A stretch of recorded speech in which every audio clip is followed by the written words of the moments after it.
नमस्कार, सांकेतिक भाषा के इस विशेष बुलेटिन में आप सभी का स्वागत है। मैं हूं ऋतु वर्मा, मेरे साथ है मेरे साथी शरद मुद्गल। खबरों की शुरुआत करें उससे पहले नजर डालेंगे हेडलाइंस पर। आतंक के खिलाफ जंग में भारत के साथ रूस के राष्ट्रपति व्लादिमीर पुतिन ने प्रधानमंत्री नरेंद्र मोदी को फोन पर पहलगाम में हुए आतंकी हमले की कड़ी निंदा की और कहा, जघन्य हमले के दोषियों और उनके समर्थकों को मिलनी चाहिए सख्त सजा।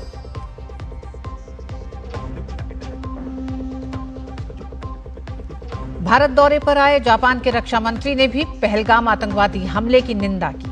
राजनाथ सिंह ने भारत के साथ एकजुटता दिखाने के लिए जापान को दिया धन्यवाद।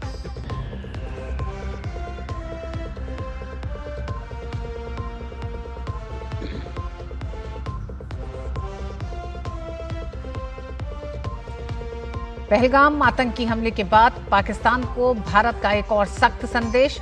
बने बगलिहार और सलाल बांध के सभी गेट बंद कर नदी का बहाव रोका।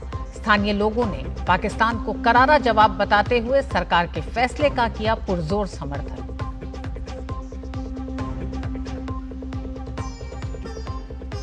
जम्मू कश्मीर के पुंछ में आतंकी ठिकाने का भांडाफोड़। सुरक्षा बलों को 5 आईईडी के अलावा विस्फोटक सामग्री बरामद। आतंक के खिलाफ भारत के आक्रामक अभियान से घबराया पाकिस्तान ने 11वें दिन भी एलओसी पर किया संघर्ष विराम का उल्लंघन। सेना का मुंहतोड़ जवाब।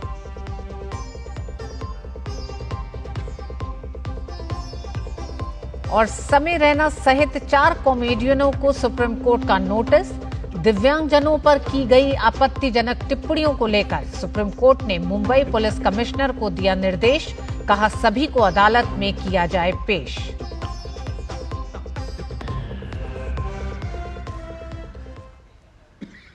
रूस के राष्ट्रपति व्लादिमीर पुतिन ने प्रधानमंत्री नरेंद्र मोदी को फोन किया और पहलगाम में हुए आतंकी हमले की कड़ी निंदा की।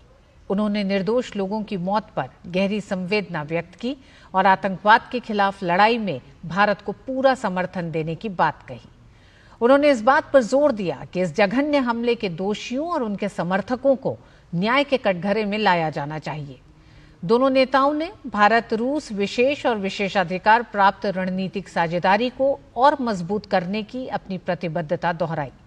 प्रधानमंत्री ने राष्ट्रपति पुतिन को विजय दिवस की 80वीं वर्षगांठ के अवसर पर शुभकामनाएं दी और उन्हें इस साल के अंत में भारत में आयोजित होने वाले वार्षिक शिखर सम्मेलन के लिए आमंत्रित किया। भारत पहलगाम हमले के बाद पाकिस्तान की कमर तोड़ने में कोई कोर कसर नहीं छोड़ रहा है। भारत ने सिंधु जल समझौता स्थगित करने के बाद चिनाब नदी का पानी रोक दिया है। सरकार ने बगलिहार और जम्मू के रियासी में बने सलाल बांध के दरवाजे भी बंद कर दिए हैं।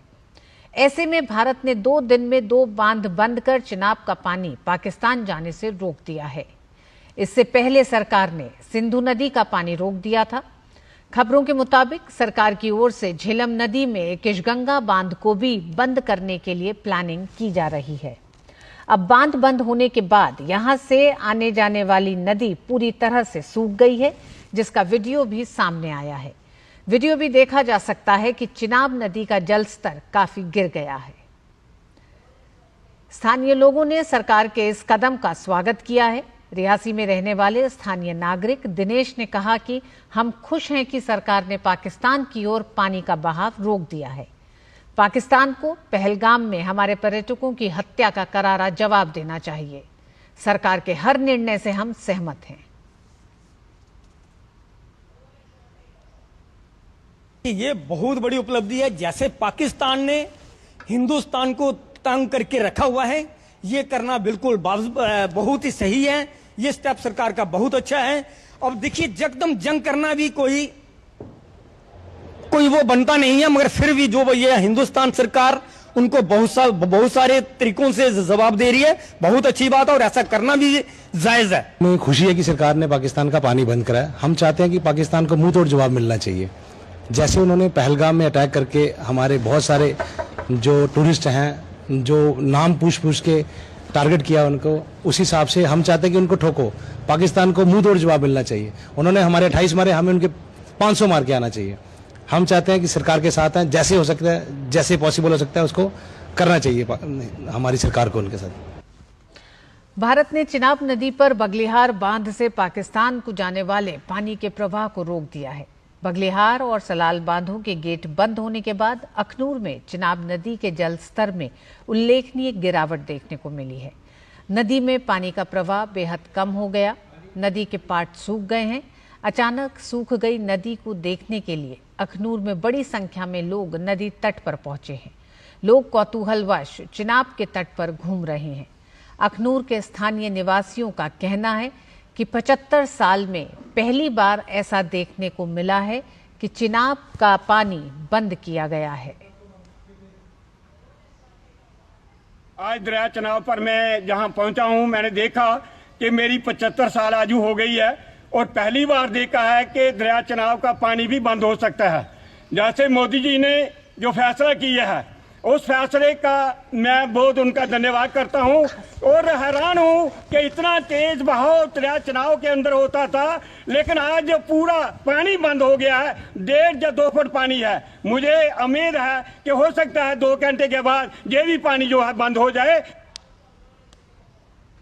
मैं आज दरिया चिनाब के किनारे आया था और मैंने यहाँ देखा कि ये जो पानी है जो कि कम से कम 25-30 फुट बहता था और बड़ी फ्लो के साथ बैठता था, आज जो है इसमें 1.5 से 2 फुट पानी बचा हुआ है।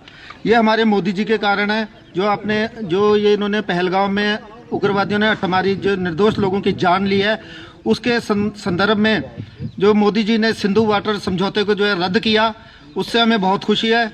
ये आने वाले समय में ये बूंद बूंद को तरसेगा पाकिस्तान, और हम ये चाहते हैं कि ये एक बूंद भी पानी जो है पाकिस्तान को ना दी जाए, ये किसी और जगह यूज किया जाए। पुंछ जिले के सूरनकोट क्षेत्र में सुरक्षा बलों ने आतंकवादियों की एक बड़ी साजिश को नाकाम कर दिया है। विशेष अभियान समूह एसओजी पुंछ और भारतीय सेना ने संयुक्त अभियान चलाकर जंगलों में छिपे एक आतंकी ठिकाने का भांडाफोड़ किया है। कार्रवाई के दौरान सुरक्षा बलों को 5 आईईडी यानी इम्प्रोवाइज्ड एक्सप्लोजिव डिवाइसेस बरामद हुए हैं। इसमें पाउडर के रूप में कुछ विस्फोटक सामग्री, संचार उपकरण, कपड़े और कुछ अन्य सामग्री भी मिली है। बम निरोधक दस्ते ने सभी आईईडी को सुरक्षित तरीके से निष्क्रिय कर दिया। समय पर कार्रवाई होने से बड़ा हादसा टल गया। सुरक्षा एजेंसियों को शक है कि ये ठिकाना किसी बड़ी आतंकी साजिश को अंजाम देने के इरादे से तैयार किया गया था। उन्होंने बताया कि इलाके में आतंकवाद विरोधी अभियान अभी भी जारी है। यह ऑपरेशन भारतीय सेना और जम्मू कश्मीर पुलिस द्वारा संयुक्त रूप से चलाया गया है।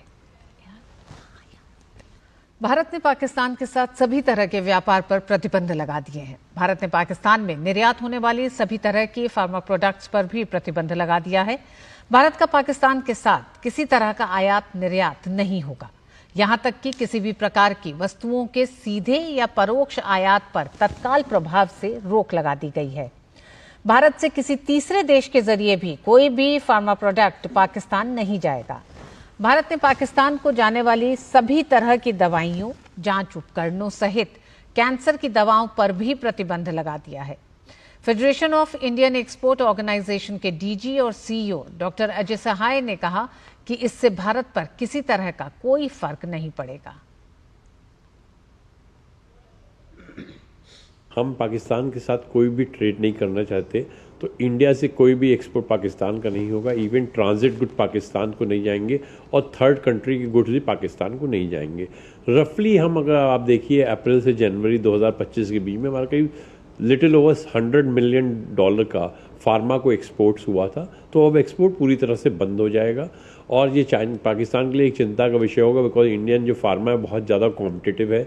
अगर वही फार्मा प्रोडक्ट अगर उनको यूरोप से लेने पड़ेंगे तो उनकी जो कॉस्ट है 400% से करीब 1000% ज़्यादा पड़ेगी।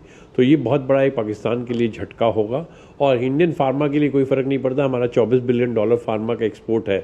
अगर एक मार्केट में हमें $100 मिलियन नहीं मिलता है तो हम दूसरी मार्केट देखेंगे। हमारे यहाँ डोमेस्टिक मार्केट इतना ज़्यादा चल रहा है, तो फार्मा इंडस्ट्री को किसी तरह की चिंता की बात की कोई नहीं है। जनरली जो ह्यूमैनिटेरियन ग्राउंड पे हम फार्मा अलाउ करते थे वो भी हमने बंद कर दिया, बिकॉज पाकिस्तान का एक्ट ही ऐसा है कि इसमें ह्यूमैनिटेरियन का कोई भी चीज़ नहीं नज़र आ रही है।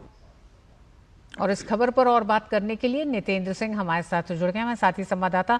नितेंद्र, बहुत साफ हमने देखा federation of Indian export organisation के डीजी ने कहा कि भारत पे असर नहीं है, लेकिन बड़ा सवाल है कि पाकिस्तान को फार्मा प्रोडक्ट्स का भी आयात निर्यात दोनों बंद होने से किस तरह का असर और किस तरह की खलबली पाकिस्तान में देखी जाएगी? निश्चित तौर पे ऋतु, भारत ने एक बड़ा कदम उठाया। खासतौर पे फार्मा इंडस्ट्री से जो आयात निर्यात होता था उसको भी भारत ने प्रतिबंधित कर दिया है और भारत ने कहा है कि $100 मिलियन का निर्यात पाकिस्तान को करता था, चाहे वो जरूरी दवाएं हो, उपकरण हो या फिर कैंसर जैसी दवाएं हो, उन पर भी प्रतिबंध लगा दिया। और यहाँ तक कि जो थर्ड कंट्री से अगर किसी तीसरे देश से भी भारत की फार्मा प्रोडक्ट है वो भी पाकिस्तान नहीं पहुँचेगा। तो इससे फ़र्क ये पड़ेगा कि पाकिस्तान को यूरोप के मार्केट से या दूसरे देशों के मार्केट से खरीदना पड़ेगा और वो 400 से 1000 गुना अधिक कीमत उसको पाकिस्तान को चुकानी पड़ेगी।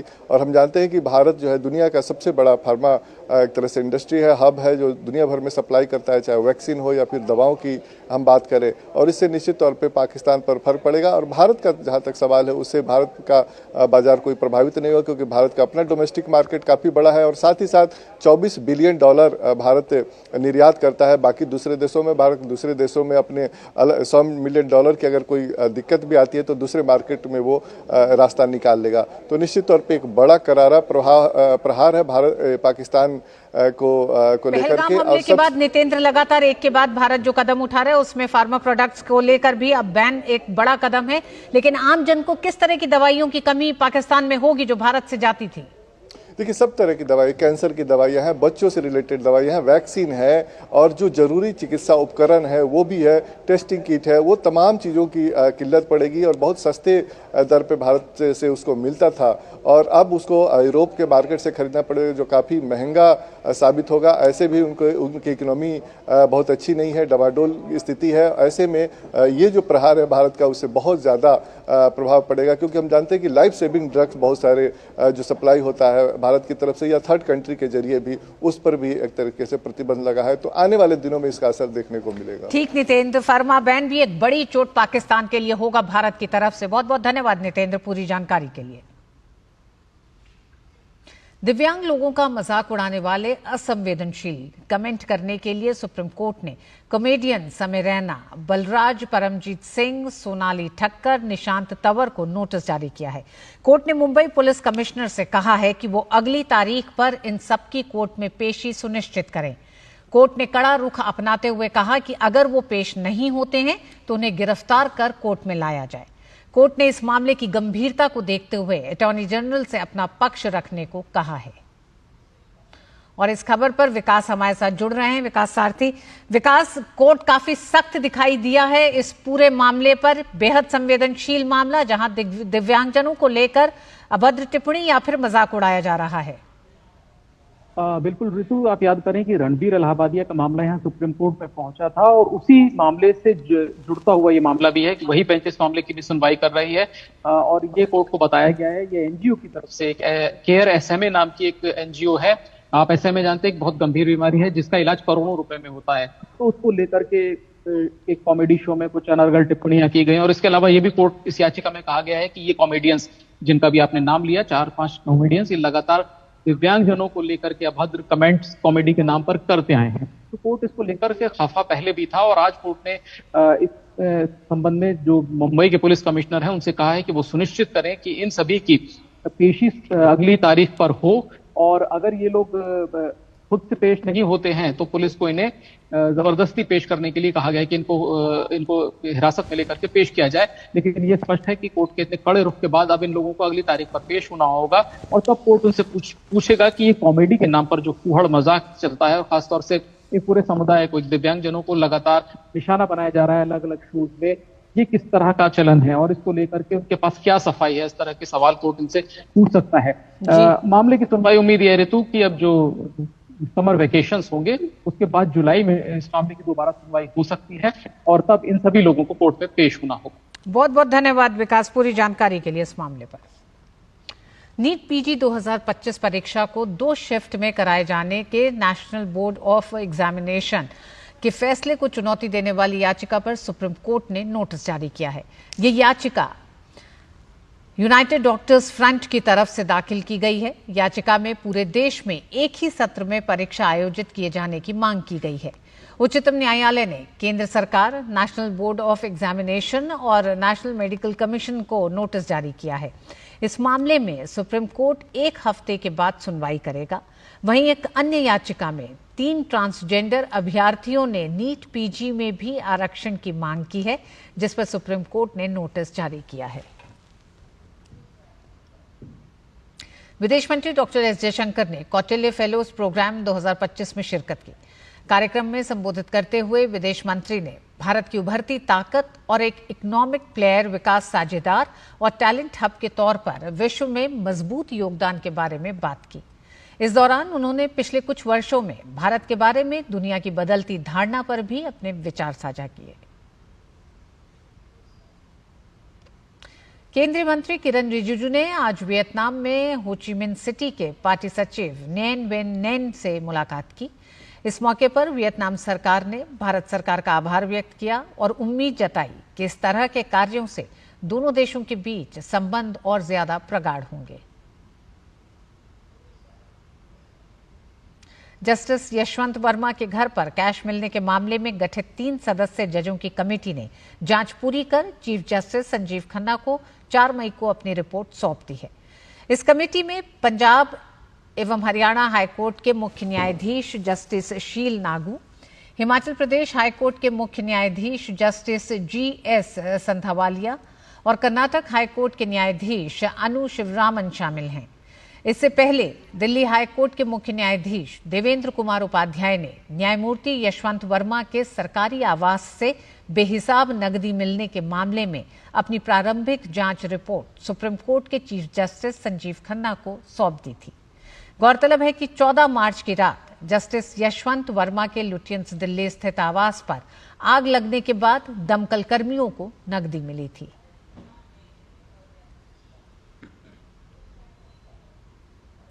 केरल की पद्मश्री पुरस्कार विजेता 59 वर्षीय केवी राबिया का निधन हो गया। पिछले कुछ दिनों से उनका इलाज चल रहा था। केवी राबिया ने पोलियो, कैंसर और रीढ़ की हड्डी की चोट जैसी गंभीर शारीरिक चुनौतियों के बावजूद समाज सेवा के क्षेत्र में अपनी पहचान बनाई थी। राबिया का निधन समाज सेवा क्षेत्र के लिए बहुत बड़ी क्षति है।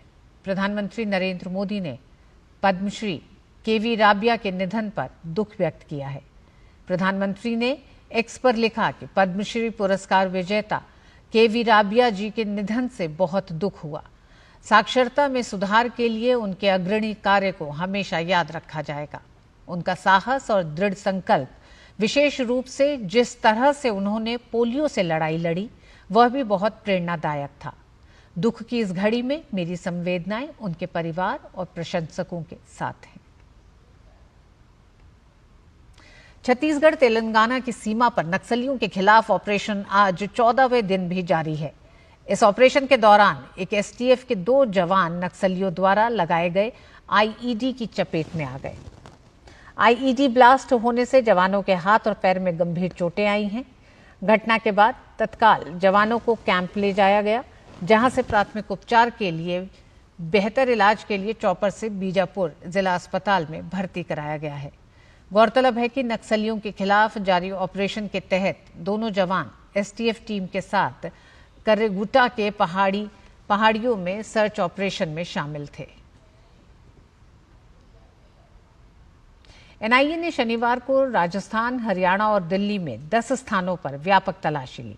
एनआईए की ये गहन जांच पड़ताल कनाडा में रह रहे खालिस्तानी आतंकवादी अर्श डल्ला से जुड़े 2024 नीमराणा होटल फायरिंग हमले के मामले में हो रही है। पिछले साल 8 सितंबर को होटल हाईवे किंग के परिसर में 2 हमलावरों के जरिए फायरिंग की गई थी। इस हमले का उद्देश्य लोगों को आतंकित करना और धमकाना था। बाद में हमलावरों की पहचान मांबिया गिरोह के सदस्यों के रूप में हुई, जिनका संबंध डल्ला के आतंकवादी गैंगस्टर नेटवर्क से था। उन्होंने प्रतिबंधित हथियारों का इस्तेमाल किया था और होटल के मालिक और मैनेजर को जबरन वसूली के लिए धमकाया था। मैनेजर को पहले भी अंतर्राष्ट्रीय नंबरों से कई धमकी भरे कॉल आ चुके थे। एनआईए ने दिसंबर में मामले में अपनी जांच शुरू की थी। एनआईए ने हिंसक आपराधिक गतिविधियों को बढ़ावा देने में लगे आरोपियों और संदिग्धों के परिसरों में की गई तलाशी के दौरान कई इलेक्ट्रॉनिक उपकरण और अन्य आपत्तिजनक सामग्री जब्त की। एनआईए की जांच के अनुसार ये आरोपी और संदिग्ध खालिस्तानी आतंकवादी अर्श डल्ला और उसके सहयोगी दिनेश गांधी के इशारे पर जबरन वसूली और हिंसा और आतंक के कृत्यों को अंजाम देने में शामिल थे। एनआईए की जांच में पता चला है कि डल्ला के सहयोगी प्रतिबंधित खालिस्तानी आतंकवादी संगठनों के लिए धन जुटाने के लिए इस तरह के आतंक और हिंसक कृत्यों के माध्यम से जबरन वसूली का सहारा ले रहे हैं। इन गैंगस्टरों और उनके सहयोगियों द्वारा व्यापारियों और अन्य लोगों की पहचान की जाती थी और उन्हें धमकाकर बड़ी रकम का भुगतान करने के लिए मजबूर किया जाता था। रेल मंत्री अश्विनी वैष्णव ने सोमवार को जोधपुर रेलवे स्टेशन के पुनर्निर्माण कार्य का निरीक्षण किया। उन्होंने इस मौके पर कहा कि जोधपुर रेलवे स्टेशन एक ऐतिहासिक रेलवे स्टेशन है जिसके विश्व स्तरीय पुनर्निर्माण का कार्य पीएम मोदी के नेतृत्व में किया जा रहा है। रेल मंत्री ने कहा कि इस रेलवे स्टेशन पर भीड़ और ट्रैफिक दो बड़े मुद्दे थे जिस पर कार्य किया जा रहा है। इसके अलावा स्टेशन पर एक रूफ प्लाजा भी तैयार किया जा रहा है जिस पर बैठकर यात्री जोधपुर के व्यंजनों का स्वाद उठा सकेंगे।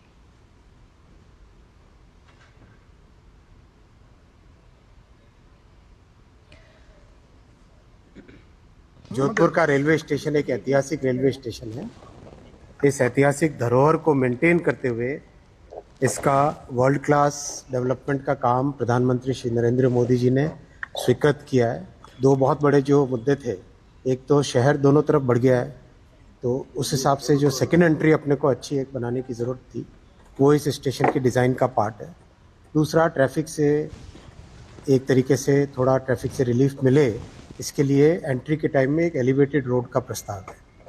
बहुत सारी पार्किंग की स्पेस बन रही है और एक बहुत अच्छा जो कॉन्कोर्स बनेगा, रूफ प्लाजा बनेगा, जिस पे अपने पैसेंजर्स आराम से बैठ सके, भोजन कर सके और यहाँ के जो लोकल अपने प्रोडक्ट्स हैं वो सब चीज़ें यहाँ पे सेवन कर सके। भाजपा सांसद और राष्ट्रीय प्रवक्ता सुधांशु त्रिवेदी ने आज कांग्रेस और कांग्रेस नेताओं के देश विरोधी बयानों पर जमकर लताड़ लगाई। उन्होंने कहा कि उनके नेता एक तरफ मुखौटा लगाकर कहते हैं कि वो भारत सरकार के साथ हैं, लेकिन एक के बाद एक उस तरह के बयान देते हैं जिससे सेना का मनोबल गिरता है। एक तरफ कांग्रेस और इंडी गठबंधन के नेता ये मुखौटा लगाकर कहते हैं कि वो सरकार के साथ हैं और फिर उनके नेता बयानों की श्रृंखला एक के बाद एक वो देते रहते हैं जो भारत के विरुद्ध और भारत की सेना को मनोबल को गिराने वाली। ये कुछ वैसा ही है जैसे पाकिस्तान यहां पर गतिविधियां करता है और ऑफिशियली ये स्टैंड रखता है कि उसका उनसे कोई लेना देना नहीं है, वो तो शांति चाहता है। ठीक उसी प्रकार कांग्रेस और इंडी गठबंधन का ऑफिशियल स्टैंड रहता है कि हम सरकार के साथ हैं और उनके नेता निरंतर ऐसे बयान देते रहते हैं। भाजपा ने कांग्रेस पर आरोप लगाया कि इनकी सरकार ने आतंकवादी घटनाओं पर लगाम लगाने की दिशा में कभी कोई काम नहीं किया। कांग्रेस के समय में कांग्रेस के प्रधानमंत्री मनमोहन सरकार ने कहा था कि पाकिस्तान आतंकवाद से पीड़ित देश है और ये लोग आज सशक्त सरकार जो आतंकवाद और आतंकवादियों को कड़ा जवाब देती है उस पर सवाल उठाते हैं। जनता के सामने कांग्रेस का देश विरोधी चेहरा सामने आ गया है। ये वो पार्टी है जब खुद सत्ता में थी तो आतंकवादी घटनाओं के बाद भी एक भी वर्ष ऐसा नहीं था जब मनमोहन सिंह सरकार ने पाकिस्तान से द्विपक्षीय शांति वार्ता स्थगित की हो और 11 वर्षों में मोदी जी की सरकार में एक भी वर्ष ऐसा नहीं है जब पाकिस्तान से औपचारिक द्विपक्षीय वार्ता की हो। यह अपने आप में प्रमाण है कि हमारी सोच और उनकी सोच में क्या अंतर है। केंद्रीय मंत्री भूपेंद्र यादव ने वक्फ संशोधन बिल को लेकर प्रेस कॉन्फ्रेंस में कहा कि सरकार सकारात्मक मंशा से वक्फ संशोधन कानून लेकर आई है। वक्फ अमेंडमेंट एक्ट जो है, इससे पहले जो संपत्ति के प्रबंधन में आर्बिट्रेरी पावर्स थी उसको एक लेजिस्लेशन के माध्यम से कॉम्प्रिहेंसिव तरीके से इसके अंतर्गत लाया गया है और इसलिए ये वक्फ के मैनेजमेंट को मॉडर्न गवर्नेंस के स्टैंडर्ड के साथ जोड़ने का माध्यम है और सरकार की जो एक प्रगतिशील सरकार के नाते लगातार लोगों की संवैधानिक मान्यताओं के लिए, जेंडर जस्टिस के लिए, इक्वल सोसाइटी के लिए और जिस ऑब्जेक्ट के लिए जिन संपत्तियों की परिकल्पना की गई है उन उद्देश्यों को पूरा करने के लिए सरकार एक सकारात्मक मंशा से इसको लेकर के आई है। दिल्ली सरकार में मंत्री प्रवेश वर्मा ने एनडीएमसी नियंत्रण कक्ष का दौरा कर कार्यों की समीक्षा की। उन्होंने कहा कि मॉनसून में जनता को जल भराव की स्थिति से राहत मिले, इसके मद्देनजर दिल्ली में एकीकृत कमांड सेंटर और एक हेल्पलाइन नंबर जारी किया जाएगा। हमने 4 दिन पहले की बारिश देखी, उसमें देखा कि हर डिपार्टमेंट के पास में अपने कंप्लेंट सेंटर जो है वहाँ पर कॉल्स जाते हैं। सभी का इंटीग्रेटेड एक ही सिस्टम बने। यहाँ पे एनडीएमसी के जो है बिल्डिंग में, स्मार्ट सिटी में बहुत ही अच्छा कमांड सेंटर बना हुआ है जो अभी केवल एनडीएमसी के काम आ रहा है। हम चाह रहे हैं कि यहाँ पर NDMC, MCD, PWD, DDA, flood और हमारा जल बोर्ड, ये सारे डिपार्टमेंट का एक ही कंट्रोल से हम यहाँ पे कमांड सेंटर बनाएं और दिल्ली को एक ही नंबर दें कि आप इसी नंबर पे अपने वाटर लॉगिंग के लिए, और ये स्पेशली मॉनसून को देख के हम कर रहे हैं। और इस बुलेटिन में बस इतना ही। मुझे और शरद मुद्गल को दीजिए अनुमति। नमस्कार।